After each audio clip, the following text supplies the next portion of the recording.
Imagine que là, tu arrives sur une nouvelle base de code, tu dois travailler dessus, tu dois y contribuer, mais pour ça, tu dois la comprendre, cette base de code. Le problème, c'est pas de devoir lire du code, c'est vraiment de savoir dans quel ordre tu dois le lire.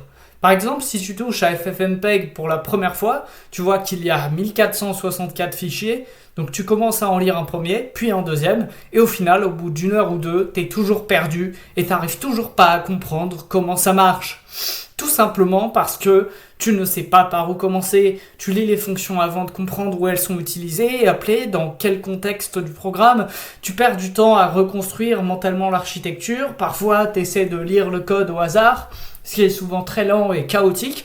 Quand tu essaies de demander à tes collègues, tu n'as pas de réponse à tes questions, tu colles alors tes fichiers dans ChatGPT ou Claude et l'IA t'explique mais te donne pas l'ordre.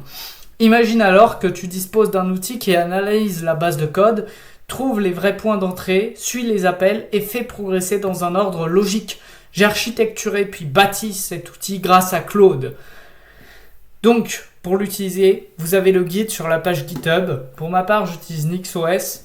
Conséquemment, tu gagnes en clarté beaucoup plus vite. Tu comprends d'abord le flux principal puis les détails. Tu poses des meilleures questions étant donné que tu as le contexte. En bref, cet outil servira aux développeurs, aux aguerris ou non aguerris du code qui souhaitent apprendre et qui ont compris qu'il ne suffit pas d'écrire des lignes de code pour être un bon programmeur ou un bon développeur.